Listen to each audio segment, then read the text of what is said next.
Bem-vindo ao podcast Café com o CRM, uma iniciativa do CRM Maranhão.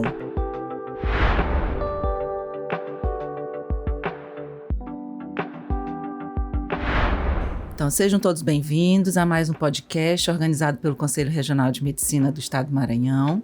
Eu sou Mônica Gama, sou pediatra, faço parte da Câmara Técnica de Pediatria do Conselho Regional de Medicina e da Diretoria Científica da Sociedade de Puericultura e Pediatria do Estado do Maranhão. Hoje a gente vai começar conversando sobre a amamentação, um tema de grande relevância. Nós estamos no agosto dourado.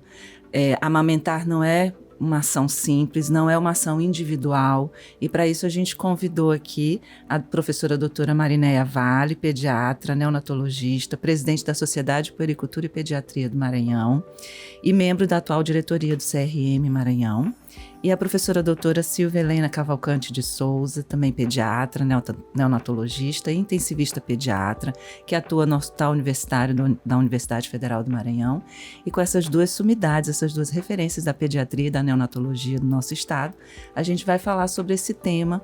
Vamos começar então com a doutora Marinéia, explicando para a gente por que nós temos um mês dedicado à amamentação, qual a importância do agosto dourado, o que se espera ao longo desse mês com essas ações todas.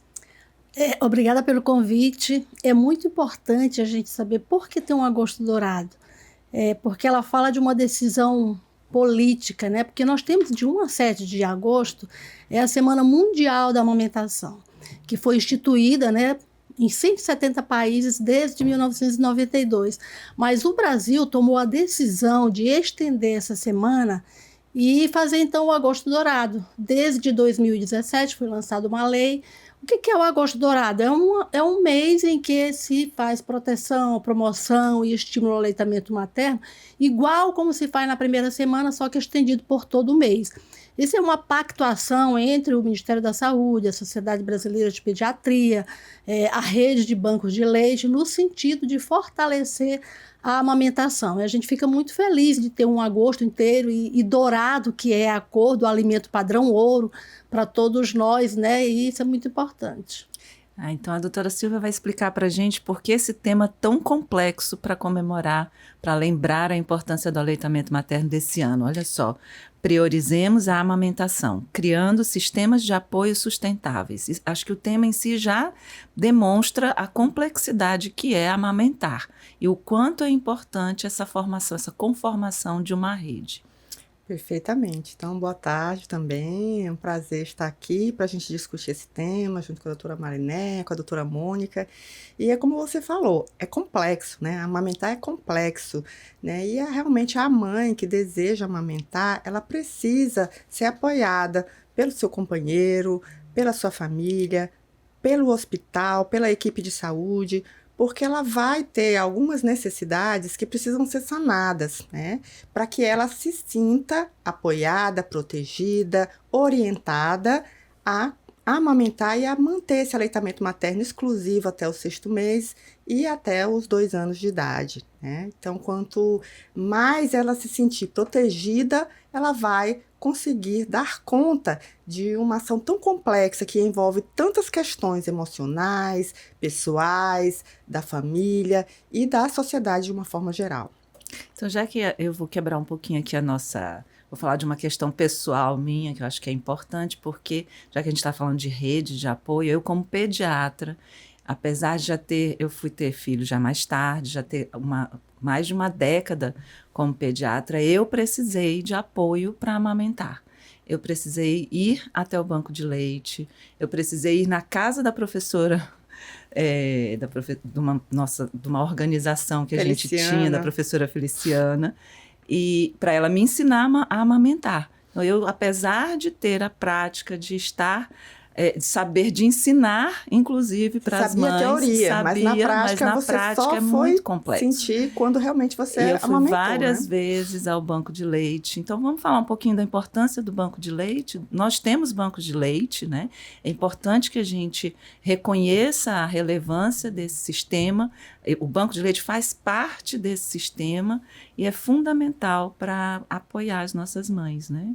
Exatamente, o banco de leite ele faz parte dessa rede, né? Então, quando a gente fala de rede de apoio à amamentação, a gente está falando do hospital, a gente está falando da família, a gente está falando da sociedade, do trabalho e também dos bancos de leite, que são pontos de apoio à amamentação, onde profissionais especializados trabalham a orientação, a retirada, né, a extração do leite, o armazenamento, a doação. Então, todo esse trabalho, que é um trabalho extremamente complexo, que envolve todo um processo de trabalho para que esse leite ele guarde todas as suas condições para ser utilizado, ele trabalha também a orientação, o apoio e o tratamento das mamas, né? Porque você falou, eu precisei de ajuda. Muitas mulheres precisam, a maioria das mulheres precisam, principalmente quando elas têm os seus primeiros bebês, quando é a primeira experiência na sua vida. Então, requer um esforço, requer uma decisão. É uma decisão diária. Eu vou amamentar o meu filho. É uma decisão diária que a mulher tem que tomar e ela, tendo o apoio do seu companheiro, da sua família, dos seus pais, da sua mãe, dos seus sogros, da sua comunidade, do hospital, dos profissionais de saúde e também do trabalho, né, que a mulher precisa voltar a trabalhar muitas vezes, ela consegue, né, mas ela precisa muito ser apoiada. Além de ter essa decisão pessoal, ela precisa dessa rede de apoio e os bancos de leite fazem parte dessa rede de apoio. Mas aí não é só isso, né, doutora Pois Marinêia? é importante a gente, quando fala de banco de leite, o Brasil é um dos países que mais tem banco de leite no mundo. E quando a gente fala de banco de leite, como bem a doutora Silvia está colocando, a gente pensa no prematuro. Porque o Brasil tem de 10% a 12% de prematuridade, né? Varia muito, né? Nós vamos chegar agora em novembro, a gente vai falar muito sobre isso. E a prematuridade necessita de banco de leite, porque as causas da prematuridade, em geral, elas estão atreladas à fragilidade social, econômica e também gravidez na adolescência. E esses prematurinhos que vão para as unidades neonatais, o melhor leite para eles é o leite da própria mãe, mas nem sempre o leite da própria mãe está disponível, porque nem sempre a mãe está disponível ou saudável, ela pode estar internada, ela pode ter uma fragilidade social e econômica tão grande que não tem condições de ficar na UTI o tempo todo, de extrair o leite. Então, nesse momento é importantíssimo o banco de leite e é importantíssimo as campanhas de doação que se faz para que as outras mães doem seu leite para o banco, para a gente poder prover esse leite para os bebezinhos prematuros que estão na UTI. Então, isso é muito, muito importante. E já que a gente falou de desigualdades sociais, né, o quanto isso impacta nas diferentes classes sociais, vamos falar um pouquinho sobre essa diferença de amamentar. Há uma diferença entre as mães das classes sociais com maior grau de desigualdade, com as mães que têm um nível socioeconômico cultural melhor? Amamentam mais ou menos? Isso existe? Quando a gente fala de desigualdade, tem a ver com aleitamento materno, sim, tanto que o slogan mundial desse ano é investir no aleitamento, investir no futuro. Quando você falou aí no início da entrevista que você teve dificuldades, eu fiquei aqui pensando nas dificuldades que você teve, quem levou você na casa da professora, quem ficou, se você teve licença, quais foram as situações e qual o apoio do seu esposo, da sua família, da sua mãe, que nem sempre essas mulheres têm. Então, não tem como você dizer que, apesar das dificuldades físicas de amamentar, elas são similares em qualquer mulher pode ter dificuldades, mas a desigualdade acentua essas dificuldades e é por isso que se diz, investir no aleitamento é investir no futuro e como bem colocou a doutora Silvia, as instituições, você também falou no início da entrevista, amamentar não é um ato individual, é um ato social. Porque se é ele que vai fazer diferença na vida daquelas crianças que serão futuros cidadãos, como é que eu posso prover apoio familiar, institucional? O que eu dou para essa mulher em termos de família, de trabalho e de leis que possam fazer com que ela amamente seu filho com segurança? E nós temos leis? Temos, né? Vamos falar um pouquinho disso. Muitas das mulheres não sabem que têm direitos, não só o direito à licença maternidade, mas o direito a sair do trabalho para amamentar. Isso é assegurado por lei, não é isso? É isso. Quer falar? Não. Então, alguns anos para cá, eu acho que nos últimos 4 ou 5 anos, essas campanhas do Agosto Dourado, elas sempre estão falando de um apoio maior, né? Não só aquela responsabilidade única da mulher, você não amamentou seu filho, não, porque você não pôde amamentar seu filho. Isso inclui as leis. Além da licença, que tem a licença clássica, né, que é de 4 meses, algumas empresas dão a licença 6 meses, essas empresas são chamadas empresas, elas têm um apoio em termos de impostos, redução de impostos, para que eles deem esses meses a mais, entendeu, para essas mulheres. Mas nós temos também lei para o estudante, tem lei para as mulheres em condições de privação de liberdade, nós temos leis para as mulheres quando elas retornam ao trabalho, e temos leis, por exemplo, a mãe dos prematuros, que a licença, essa foi muito recente, o Senado Federal concedeu, a licença dela começa no dia, quando o bebê tem alta, porque às vezes o bebê fica 2, 3 meses internado, e acabou a licença quando ela vai para casa, que é o que a gente espera, que ela cuide do bebê como ela aprendeu lá na unidade neonatal, ela não tem mais esse acesso. Então, são conquistas e conquistas. Até mesmo a lei da licença paternidade, que é atualmente são 5 dias. Nas empresas, essas empresas que dão 6 meses, eles têm direito a 15 dias. Agora tem uma luta grande, está na Câmara, no Senado, as leis para aumentar a licença paternidade. Um aumento, como eu diria... mínimo, né? Um mínimo, que é para 15 dias, entendeu? Existem países que os pais ficam até 6 meses de licença. Não é para ajudar, é para exercer a paternidade junto com a maternidade. Então, são muitas leis e as mulheres precisam saber. No ano passado, a campanha foi focada na divulgação dessas leis para que todos tivessem conhecimento e pudessem aplicar. E a atenção básica, a atenção primária tem um papel fundamental nisso, né? Nessa organização de uma rede de apoio, principalmente para essas classes sociais que têm mais dificuldades, que têm menos conhecimento acerca dos seus direitos, não é isso, doutora Silvia? Sim, exatamente. Quando você falou da questão das desigualdades, muito do insucesso da amamentação também está relacionado, e as pesquisas apontam, para o parto cesariano, né? Então, o parto cesáreo, que não é o parto natural, ele acaba diminuindo as possibilidades da mulher amamentar, muitas vezes, porque ela sente dor, passa por todo um processo de dificuldade de se locomover, e ela acaba ficando restrita e dificulta um pouco a amamentação, né? Então, a gente sabe que há uma diferença entre os indicadores de partos cesarianas na rede privada e na rede pública de saúde, né? Por quê? Porque na rede pública, no SUS, a gente tem as políticas ministeriais, as políticas governamentais que estimulam o parto natural, o parto normal e o aleitamento materno. Muitas vezes isso é questão de sobrevivência também, até pela questão alimentar mesmo, né? Questão socioeconômica, e amamentar é salvar a vida da criança nas condições socioeconômicas desfavoráveis, né? Então, no serviço público, pelas políticas ministeriais, nós temos várias ações, como a estratégia do Hospital Amigo da Criança, né? Hospital Amigo da Mulher, que criam situações internas de processos e fluxos de trabalho que favoreçam a amamentação dentro das unidades, que orientam os profissionais de saúde a apoiarem essas mulheres durante o processo do parto e durante a internação, que elas saiam seguras para amamentar em casa, e aí a atenção primária que vai acolhê-las na visita domiciliar, identificando aquelas gestantes, agora puérperas, que estão com seus recém-nascidos, que precisam de uma atenção, que precisam do apoio, do cuidado, da orientação, da informação mesmo, né? Da importância do aleitamento, das vantagens, saber que o aleitamento, a amamentar, é um investimento para o futuro do bebê, para o futuro da humanidade, né? Verdade. E acho que aí vem a questão, vale a gente lembrar que esse ano, em maio, o Ministério da Saúde assinou uma nova proposta, né, de organização de uma política que chama Política Integrada, Política Nacional Integrada para a Primeira Infância, que aí não fica só limitado a esse primeiro momento, né, essa primeira infância, que a gente entende que ali aquele período dos primeiros 6 meses, um ano, né, e que na verdade se amplia até 6 anos de idade, né, mostrando a importância desse cuidado desde o início, o quanto impacta não só a amamentação, mas também vacinação e outras questões, né? Que vão para o âmbito da atenção primária. Exatamente. Né? Eu queria só complementar uma fala aí da doutora Silvia em relação aos hospitais amigos da criança.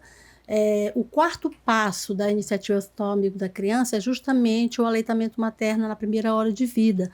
E para isso, nós pediatras, né, a Sociedade Brasileira de Pediatria como um todo, luta muito para que aquele bebê que nasça bem vá ao contato pele a pele assim que nasce e que seja amamentado na primeira hora, né? Porque esse é o quarto passo. E as estatísticas dizem, né? As publicações dizem que esse bebê que mama na primeira hora é o que tem mais chance de ir em aleitamento materno exclusivo até o 6º mês. E uma coisa muito importante, que é uma teoria que chama teoria de Barker, que diz que esses 2.000 dias, contando a gestação, o momento do parto e os seguintes, são os mais importantes para determinar qual adulto ele será em termos de saúde. Porque muitas doenças como hipertensão, diabetes, doença do coração, são originárias justamente dessa fase. Então, como a doutora Silvia falou em relação ao parto normal, em relação ao parto cesárea, no parto normal, como tem a passagem do bebê pelo canal de parto, ele tem contato com a flora materna, ele se protege de muitas dessas doenças que ele poderia vir a ter no futuro. Então, isso é muito importante. Em relação à política que foi lançada recentemente, a última política que a gente teve em relação às crianças foi a PENAISC, né? E aí a gente sempre fica achando que falta alguma coisa, E aí eu fui ver, mais ou menos, eu fui ler sobre essa nova política agora, e aí ele fala de intersetorialidade, né? De integralidade. E aí me veio à cabeça, eu até peguei aqui para ler um pouquinho sobre os eixos que estruturam essa política, mas tem muito a ver com os objetivos do desenvolvimento sustentável, que é saúde, educação, meio ambiente, e isso é uma pactuação para ser cumprida até 2030 pelos países, né? Então, não é que seja uma novidade, mas que seja lançada uma política, que seja fortalecido e que a gente possa cobrar, porque ele diz assim, olha, o decreto define 5 eixos estruturantes. Primeiro, viver com direito. Já temos o ECA, né? Mas é proteção contra abuso, racismo, discriminação de violência, sob a coordenação do Ministério de Direitos Humanos. Viver com educação. Outro ponto importante, acesso e permanência na educação. Vai ficar sob a coordenação do MEC. Viver com saúde, cuidado integral. Cuidado integral, todo esse contexto que eu estou falando, incluindo o meio ambiente, incluindo o uso de telas, incluindo todo o contexto que envolve a saúde de uma criança e de um cidadão como um todo. Viver com dignidade, proteção e assistência social. As crianças estão na escola, elas têm acesso aos postos de saúde, têm acesso a um pediatra, que é uma luta que a Sociedade Brasileira de Pediatria tem agora para que haja um pediatra na atenção primária, para que acompanhe o crescimento e o desenvolvimento dessa criança. Combate à fome e integração de informações e comunicação com as famílias, que a gente sempre, nós lá na unidade materno-infantil, que é chefiada pela doutora Silvia, a gente tem muito isso, assim, muito natural, né? O contato com as famílias, a comunicação, mas quando a gente vai para um outro ambiente, a gente sente falta disso, até mesmo na atenção primária, porque tem que ter vínculo, né? E isso a gente sente falta. Se isso está colocado como eixo nesse decreto, a gente espera que no plano de ação isso se desenvolva, né, e que a gente possa cobrar realmente. Que é exatamente a garantia dessa rede sustentável, né, da rede de apoio sustentável, que é o que está sendo proposto para discussão nesse momento, né. Eu queria só destacar uma coisa que quando eu falo sobre aleitamento materno, eu destaco a pesquisa do professor César Victora, né, que foi premiada internacionalmente, é uma referência internacional. Ele mostrou o impacto do aleitamento materno aos 30 anos de idade.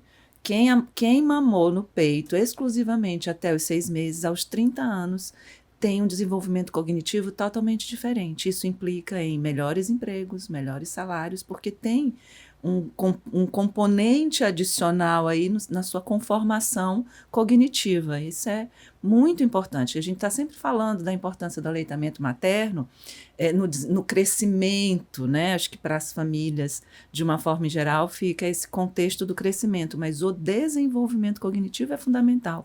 Vamos falar um pouquinho disso para reforçar para as mães, para a sociedade como um todo, o quanto é importante, o quanto impacta, né, o aleitamento materno exclusivo até os 6 meses, até os 2 anos, preferencialmente, não exclusivamente, mas complementar, o quanto isso vai fazer diferença para a sociedade, o quanto a sociedade ganha efetivamente, não só individualmente, mas como sociedade, né? Muitas pesquisas foram desenvolvidas no sentido de mostrar o quanto o aleitamento materno e a amamentação exclusiva para a criança, ela impacta indicadores econômicos, né? Isso aí que você falou é muito importante, mas também eles falam da questão do impacto das doenças, né? Da doença da primeira infância, das doenças do adulto, das doenças crônicas. Então, se a gente for calcular o impacto econômico do ato de amamentar, é uma coisa realmente espetacular que a gente não faz ideia do quanto talvez seria incalculável esse benefício que é alimentar a criança com o leite materno, né? Então, eu acho que a gente poderia, eu vejo e a gente vê como as plataformas digitais hoje trabalham tanta a informação, que essa informação ela precisa chegar à massa da população, né? Precisa ser trabalhada nas redes sociais, nas plataformas digitais, o quanto não só amamentar é bonito, é natural, né? É uma coisa instintiva do ser humano, mas o quanto isso impacta na sociedade, na economia mundial, né? Na saúde da criança, na saúde do adulto, no futuro da humanidade e também nas questões dos indicadores econômicos, sociais, né, intelectuais. O desenvolvimento cognitivo é uma coisa muito importante para o crescimento do país, né, para o futuro das gerações. E a gente não pode deixar que isso diminua, esse indicador diminua, e é um indicador oscilante. Épocas ele aumenta, épocas ele diminui. Então, depende muito do que está se fazendo, de qual estímulo está se dando, de que políticas estão sendo implementadas, de como ele está sendo trabalhado, e envolver a sociedade fora da área da saúde é muito importante para atingir as massas, né? E o Conselho Regional de Medicina, a Sociedade de Puericultura e Pediatria do Maranhão fazem esse movimento, doutora Marinéia? Sim, esse movimento aqui nós estamos fazendo, entendeu? Como bem a doutora Silvia falou, a comunicação, as redes sociais, entendeu? São muito importantes nesse sentido. E se eu sempre digo que da sua boca pode sair bênção ou maldição, né? Então, que saia bênção, que vai fazer diferença na vida das pessoas. Até uma foto sua, se você tiver com uma mamadeira na mão, se você é um pediatra, não faça. Porque não interessa se você tinha como usar naquele momento, mas alguém vai ver e pode alterar no aleitamento materno como um indicador como um todo. Outra coisa interessante que a doutora Silvia falou é em relação que é um instintivo, é natural. Existem leis também que protegem as mulheres que amamentam em público, porque, por incrível que pareça, existem pessoas que não veem com bons olhos mulheres amamentando em público, ou mulheres levando seus bebês para alguma situação. Agora, por exemplo, se eu tivesse trazido um bebê, para muito tempo, né? Não dá mais, mas para amamentar. Então, amamentar tem que ser maior do que tudo isso. Por exemplo, essas empresas que têm esse apoio fiscal, essa dívida, elas precisam colocar uma sala de amamentação. Se você andar nos supermercados, aeroportos, locais públicos, você vai identificar que em alguns locais temos sala de amamentação. A gente fez um movimento há uns 2 anos atrás para falar sobre isso. Eu fui na Defensoria Pública, nós fomos, e agora a Defensoria Pública tem uma sala de amamentação, acho que foi inaugurado ano passado. Então a gente fica muito feliz quando esse movimento, porque é muito fácil falar, amamente seu filho. Quais são as condições que você vai amamentar seu filho? Você precisa voltar para o trabalho, você não tem com quem deixe seu filho. Como é que vai ser uma política pública que possa apoiar verdadeiramente essa mulher para que ela amamente seu filho e que faça mudança nesses indicadores? Não existe nada com embasamento científico que eu falo, não existe nada nenhuma boa ação que você possa fazer para um ser humano maior ou melhor do que o aleitamento materno. Não existe. Então, é válido ter um agosto dourado, é válido você falar. E a Sociedade de Pediatria ela tem um departamento só sobre o aleitamento materno. Na semana que vem, nós vamos ter aqui a presidente do departamento do aleitamento materno. O Estado está provendo uma oficina da mulher que amamenta, e é muito importante, ela vem, e nós vamos ter lá no CRM, no dia 20, uma aula da professora sobre a comercialização de bicos, mamadeiras de peso, que é uma coisa muito importante para o profissional de saúde. Tem que conhecer a lei, que é a lei que normatiza, entendeu? Que informa aquilo que você pode oferecer ou não. E é uma lei que por exemplo, todo pediatra precisa conhecer. Então, vai ser muito bacana essa formação. E é nisso que a Sociedade Brasileira de Pediatria, ela avança. Em qualquer evento da Sociedade Brasileira de Pediatria, você vê lá uma placa com o número da lei da NBCAL, né, que é a norma brasileira de comercialização de alimentos substitutos do leite materno, e para que as pessoas reconheçam e saibam e sejam informadas da importância do aleitamento materno.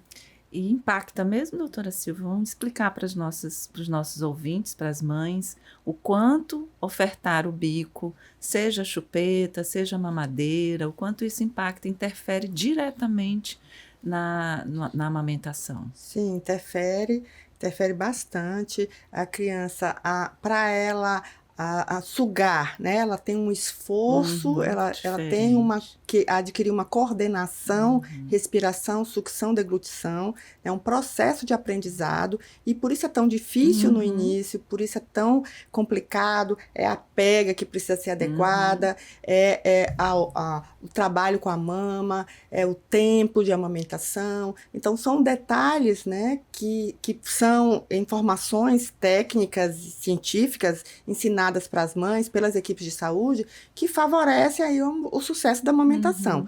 E aí os bicos e as mamadeiras e as chupetas podem entrar aí diminuindo essa interação entre o bebê e o seio materno e diminuindo aí as possibilidades desse sucesso da amamentação durante essa fase inicial, especialmente. É mais fácil, menos esforço, sugar o bico da mamadeira. E aí, às vezes, ainda fazem a confusão do bico, né? Ainda faz aquele buraco enorme, né? Porque acha mais que fácil, a criança apenas deglute, até a posição da mamadeira. É importante que as mães E nesse sentido, mais isso. Um benefício da amamentação. O esforço que a criança faz para sugar, deglutir, melhora toda a questão do desenvolvimento dos dentes, da arcada dentária, da face, da fala, né? E então, assim, os benefícios são inúmeros e eles precisam chegar com mais facilidade essas informações às mães, porque elas são muito cobradas também. Mariné falou assim, amamente seu filho.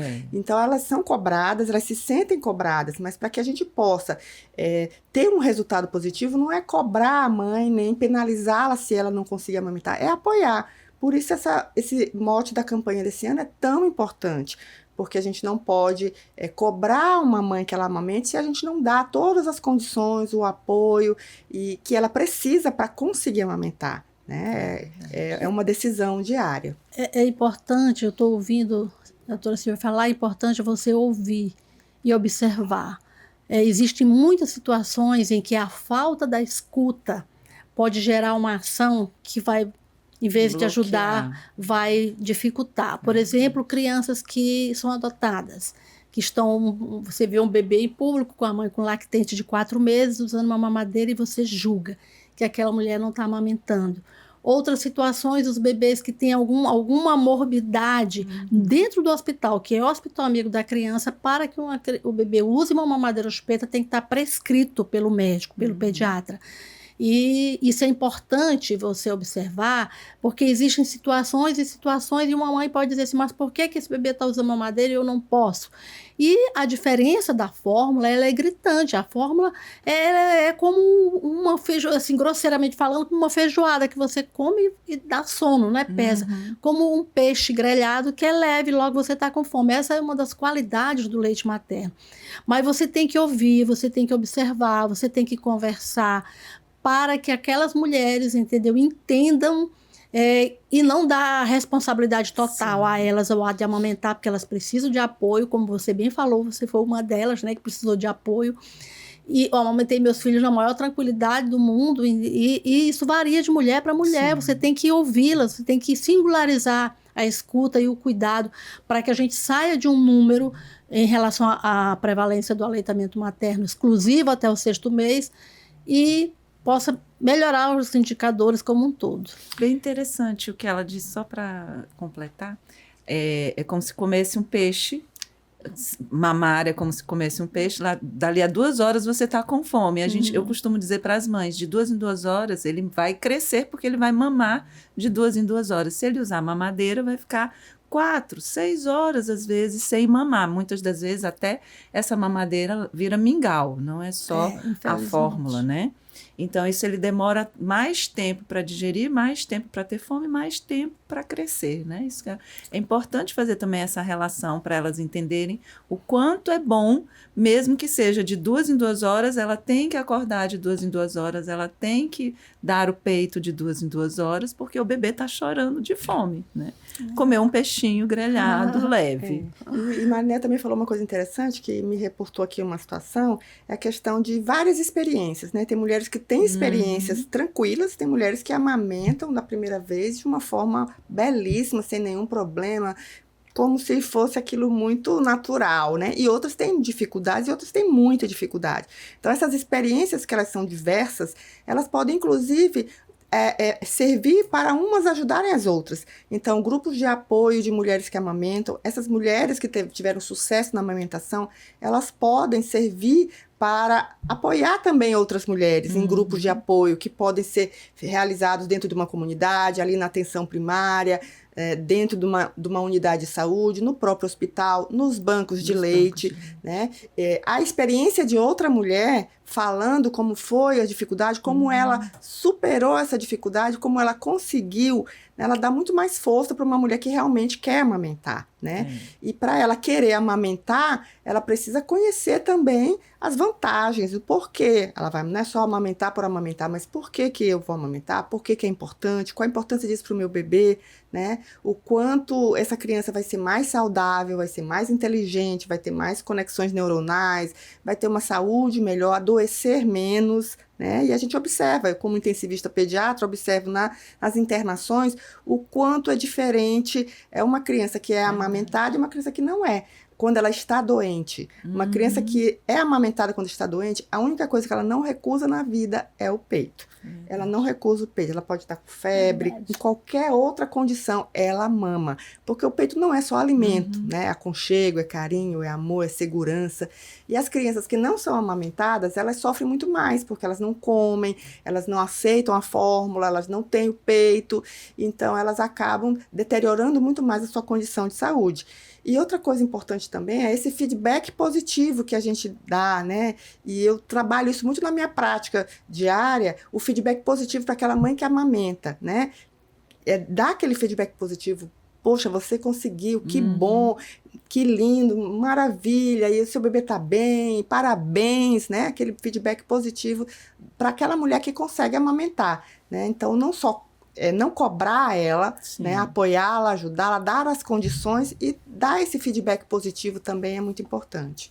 Essa complexidade, né, do amamentar é muito interessante, muito importante que a gente, como sociedade, não só como mulher, como sociedade científica que somos, do CRM, da Sociedade de Puericultura e Pediatria do Maranhão, mas como sociedade mesmo, a gente apoiar. Eu fico muito feliz de ter conseguido amamentar a minha filha até 6 meses, exclusivamente, depois até 1 ano e pouco, 1 ano e meio, mais ou menos, e faz toda a diferença. Adoece menos, a relação mãe-bebê se constrói de uma outra forma, mas é claro que a gente não pode deixar de lembrar que muitas das vezes há dificuldades e isso não pode também pesar sobre essa mãe, sobre esse cuidado que ela, negativamente, que ela vai prestar a esse bebê, né? Eu queria só reforçar a questão do banco de leite, da importância, porque eu precisei do banco de leite, né?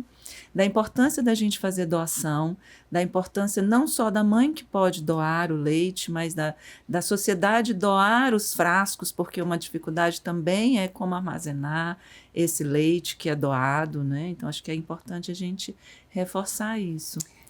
Eu vou deixar a doutora Silvia falar sobre o banco de leite. Eu queria fazer 2 pontuações a respeito do que você falou.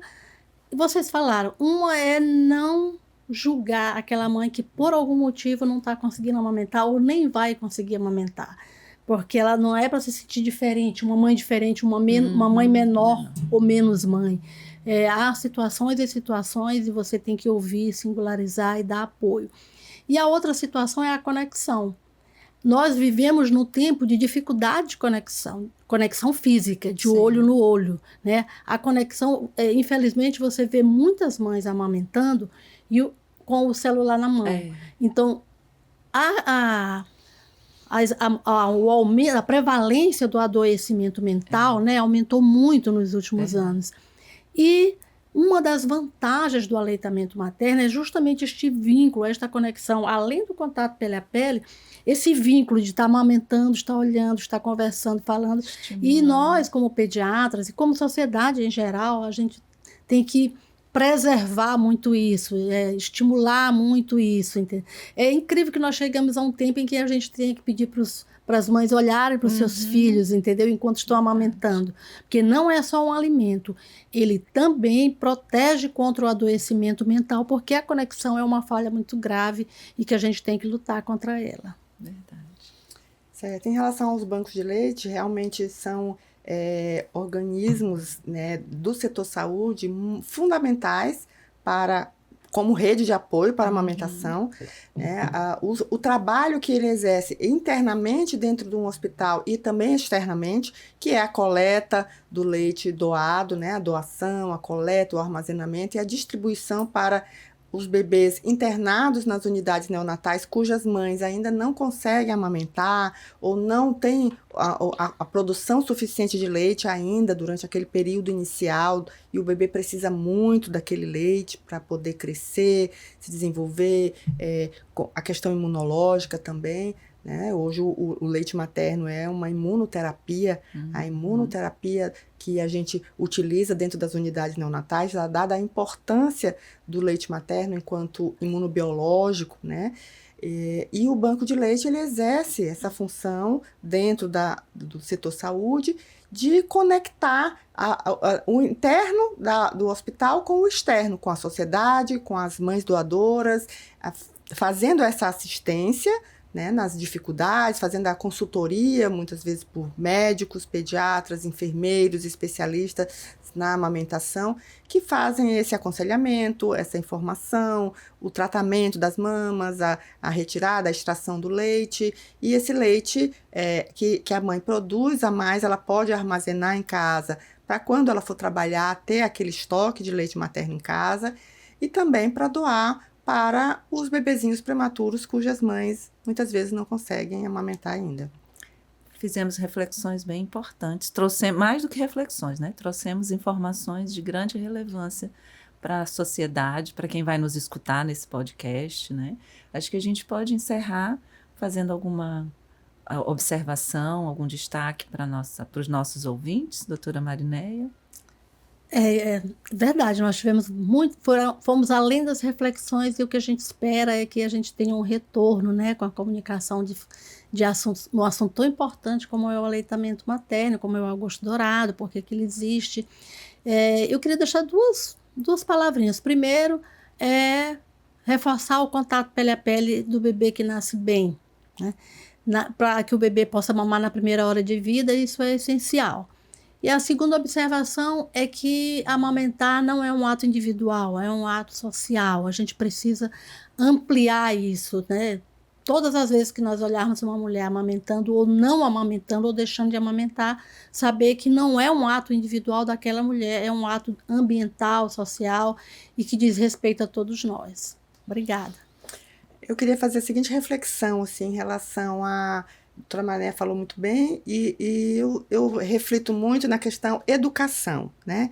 Que isso também precisa ser ensinado nas escolas, né? As crianças são os adultos de amanhã. Então, a educação ela é muito importante para mudar o pensamento, mudar a mentalidade das crianças de hoje, que serão os futuros pais. Então, isso precisa também ser ensinado na escola de uma forma lúdica, de uma forma tranquila, para que as crianças compreendam e que elas aprendam a lidar com isso de uma forma natural, instintiva, né? E não tenham dificuldades no futuro de entender a importância que é mamar, né, alimentar o seu filho, o leite materno. Outra coisa é a questão das mídias sociais, repito, né, eu gostaria muito de ver nas mídias sociais depoimentos documentários, histórias de amamentação de sucesso, que as mulheres pudessem se espelhar e ver outras mulheres que tiveram sucesso na amamentação e que pudessem ter uma expectativa positiva, uma visão positiva dentro da sua experiência, né?